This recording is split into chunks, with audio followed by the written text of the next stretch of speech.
You are about to listen to another episode of That Sports Guys podcast, hosted by Craig Forrestall. Find Craig on Twitter at that_sports_guy. The That Sports Guys podcast is proudly featured by NFL Draft Diamonds, your draft coverage king. So sit back, relax, and enjoy some football talk. Hello and welcome to another player profile interview. I am Craig Forrestall. You know me from Twitter as at that_sports_guy. But today it's all about Alabama State defensive lineman Christian Clark. Christian, what's going on? Nothing much. How are you? I'm pretty good. I'm excited getting to talk to you a little bit about football. But the most important thing that I want to know about, it's a city that's near and dear to my heart. I actually lived a little bit in Ohio growing up as a youngster. So I was just south of Cleveland, never got to live in the city of Cleveland, but I want to know what it's all about. What's it like growing up in Cleveland? Growing up in Cleveland, it got its time where it's rough in the areas where it's rough. But I mean, I have a love-hate relationship with it. But I mean, honestly, I love the city. The city is near and dear to my heart. Growing up, like I said, I grew up in the Buckeye area for a little bit of my time, as well as the St. Clair area. And now in high school, we moved out a little bit to, I believe, the Euclid. That's what it is, a little outside of Cleveland. So I grew up a little bit of everywhere back home. But yeah, I love it. And you touched upon that, the different places you lived in Cleveland. But one thing that should be known about you is you played at Glenville High School in Cleveland, which is one of the top programs in the country. Just what was it like playing in that program that sent so many guys to the NFL and with legendary high school coach Ted Ginn Sr.? First and foremost, shout out to Ted Ginn Sr. That's my coach, like you said. Great guy, father figure. Great man, just outside of football. But playing for Glenville was, honestly, it was like a dream come true for me, because I grown up seeing my brother play there at first and seeing everybody else and those guys grind every day and seeing them go to D1 schools and then go to the NFL. It was a dream that a lot of my teammates that I did play with in high school, they had. And playing for Ted Ginn Sr., being from Cleveland was one of those things where that's where you want to go if you want to be able to get to the next level. So, yeah, go ahead. Didn't mean to jump in. Oh no, you're okay. I was just saying it was a great experience for me. And initially, when you got down to Alabama State, you were an offensive lineman, but you transitioned to the defensive side of the ball after a redshirt year. How did that conversation come up, and was that a natural transition for you? Honestly, my offensive line coach, Coach Pearson, I believe he's at the Bethune-Cookman now. He initially didn't want me to move to the defensive line. And me and him, we had conversations about it. I came to him about it, and at first he was really hesitant because he felt like I could be a pretty good offensive lineman for him.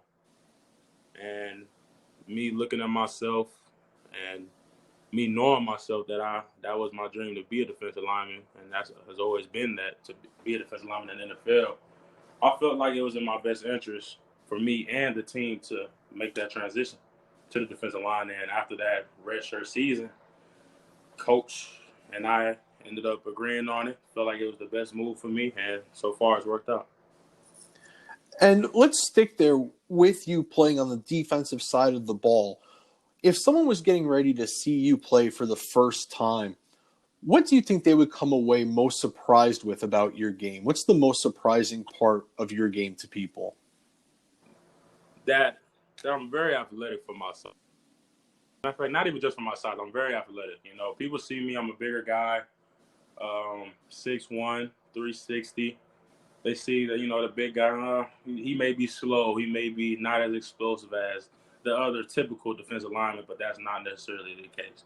I get a lot of praise when it comes to my athletic ability, especially after the games. When people see me for the first time, and it's like, wow, I never seen somebody your size move the way you do. I love it.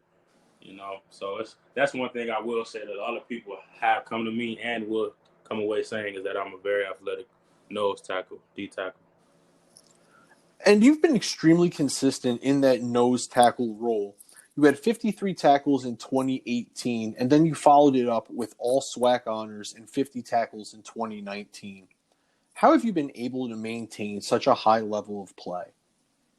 It was more so about the commitment to the game and the mental aspect, and just a lot of film study and my teammates putting me in position to make plays. Me being the nose tackle, I'm inside. Those guys counted me to make those plays, especially when teams love to run the ball. They counted me to make those plays and to somewhat shut the inside down and to hold that up. My linebackers do a great job of shooting gaps when asked to do so, and it's just like I said, a lot of film study, a lot of hard work, and not being satisfied with myself. And I want to turn the subject to some news that the SWAC conference announced recently, and that is delaying fall sports until the spring. And the initial plans are to have an 8-week training period starting in January, and then the teams will play a shortened schedule. When you and the team got that news, just what was the initial reaction, and what's the plan moving forward then? The team as a team, it was a lot of how could I word this? How can I say this? It was a lot of differences as far as how they felt about it. I would say I know me personally and with the older guys we were highly disappointed, but we understand why it happened. It's all in the best of the players, the family, and the coaches as well, and the fans that it was postponed and or canceled until the fall if that was to happen. At the end of the day, it's all about our health. It's all about making sure that we can come home to our families. And nobody wants to see us playing and somebody eventually gets hurt or gets sick with this virus that's going around. So it's definitely sad, but I understand. We have a new season in the spring, and we have to be able to adjust and adapt to that. And I feel like as a team, we will. And now, when the season does come around in the spring, what are your personal goals, Christian? My personal goals is to get first team all conference, possibly win Defensive Player of the Year, and I want to lead the SWAC and TFLs. And now let's go ahead and transition that to the team goals. What would be the ideal final season for you as an Alabama State football player? Go undefeated. It's that's I know it's easy. I know that's the typical answer for everybody, but I felt headed going into the spring that we were pacing to be a dominant team on both ends, well, offense, defense, and special teams. We were coming together, and I know we still have that same mindset, and I feel like if we're all clicking on all cylinders, then nobody in the SWAC can beat us. So I feel like we have to be able to adapt, like I said, to the spring, stay disciplined and stay detailed within each game. And as a defense, as long as we do our job, be first team, we'll be fine. And that's when I feel like we can be able to go undefeated. And Christian, you mentioned earlier watching your brother play at Glenville High School was something that really got you excited about your potential football career. And for those of our listeners that do not know, your brother is Pro Bowler and Super Bowl champ Frank Clark. What's the biggest nugget of knowledge he has given to you as you're going through your playing days and coming up on your final college season? You just have to. His biggest thing is just as far as the approach to the game, the mental aspect, and being able to focus on your assignment and your job. I think especially going with him over the summer, that was the main thing we focused on. Because at the end of the day, everybody at the next level, even in college, is going to be strong, it's going to be fast, and it's going to be big. What's going to separate you? And his biggest thing was the mental aspect and the focus and the approach to the game. And that's one thing I will say that I've picked up over the years, and especially this year going into it, is my biggest thing is the mental aspect, the focus behind it.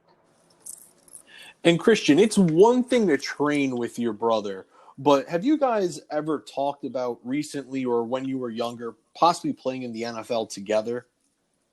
We have, and it's funny because we never. It's unfortunate, but we never got a chance to actually play on the same team. We always missed each other by a year or two. We always, if we were to play, it would be like on the street or on the block. You know, 1-on-ones or anything like that. Back home, we call it Dino Man. That's a game we call back home. Throw the ball up, whoever get it, try to score. We say Dino Man back home. But we've talked about it. We're also being realistic about it too. The chances of it happening. But if it does happen, it would be a dream come true. Our father would be ecstatic. And I mean, honestly, I'll be able to learn from one of the best guys in the NFL. I feel like the best DN. I'm not even being biased. Absolutely. And Christian, we spent a good amount of time talking about you as a football player and your accomplishments so far. But if you'll be a good sport, I want to transition. And I'm going to hit you with a question right now that might be a little tough. And that is the song you are embarrassed to admit you like. Oh, man. Well, I could say this. Anybody who's close to me knows that probably has heard this if they've driven it in the passenger seat of my car. But it's Everyone Falls in Love by Tanto Metro and Devontae. Reggae song. I love it. But man, yeah, if we're gonna say anything as far as music, that would have to be the one, man. I love that song, man. Well, I got to tell you, I live down here in Florida, and that song comes on all the time when you're out and about. So if you're down here in Florida, you're going to fit in just well. Don't worry about it. The song is great. It's amazing. They did their thing. And now, Christian, what's the dream car? Dream car. Well, I mean, the Rolls Royce truck, the double R. I think that's definitely the dream car, custom made, of course. So then, what are you going to do custom to it? Man, I don't know, man. I don't know. I do like black though. It's gonna be all blacked out, but the inside is gonna be different though. All right. It's gonna be different. Yeah, the whole inside is gonna be different. I want the feel as like you in a spaceship almost. Okay, I can go with that. Now, Christian, what's been the most interesting class you've taken at Alabama State? Interesting class. Oh man. I think it was an archery class I took. I think it was archery. I think it was archery, and it was with the legendary Coach Watkins, Hall of Fame SWAC baseball player. That's my guy. But yeah, it was archery though. And were you out there with like a legit bow and arrow going at the targets, everything? Oh yeah, we was out there. If you're gonna do it, listen. The Alabama State, if you're gonna do it, you're gonna do it all the way. So yeah, we had the pleasure of being able to get all the equipment and stuff like that and go out there and actually shoot around a little bit. And now, Christian, if I'm hungry and I want something to eat around campus, where am I going? Around campus, it's actually one of my friends from down here. It's called Ashley's Kitchen. She has a lot of different foods. She's a independent chef right now. She does a great job with her food. She actually has a sale going on Thursday that I'm probably gonna get. But yeah, she does a great job down here. So that's what I would say. And now, what's the best thing to order from Ashley's Kitchen, or what's your go-to from Ashley's Kitchen? Gotta get her wings and fries. Wings and fries. Wings and fries. Have to. And now, Christian, to finish it out, if you won $1 million and can donate it to only one charity or one cause, what would it be? That's a good one. That's a great one, actually. $1 million and donate it to any charity, any cause. Mm-hmm. Does it have to be anything specific? Nope, whatever you want. I would probably try to help out the homeless, And one thing about it, like I said, I don't know if anybody knows my brother's story, but he took me to Skid Row out of Los Angeles downtown, and they gave me a different view on how bad homelessness is in America. You know, it's still here today, and it seems like it's not going anywhere. And I want to be, if that was the case, I would want to be able to help out in that end. Definitely, and having that up close and personal perspective definitely puts it in a different light. And like you said, it's a problem that's been around for a long time in this country. Yeah. And now, Christian, any final thoughts for our listeners before we get out of here? The final thoughts, man, just stay tuned for the Alabama State Hornets coming up in the spring, prayerfully. You know, we're going to win the SWAC. And, my name is Christian Clark. Prayerfully I get drafted this upcoming NFL draft. You heard it here first. Christian Clark and the Alabama State football team is going to come out all cylinders firing in the spring. Until next time, stay safe and be easy. For Christian Clark, I'm Craig Forrestall.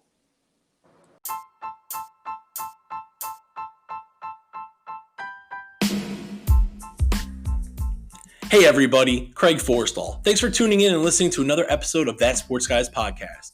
Make sure to follow me on Twitter at @that_sports_guy to catch all the latest updates and podcast episodes. Until next time, stay safe and be easy.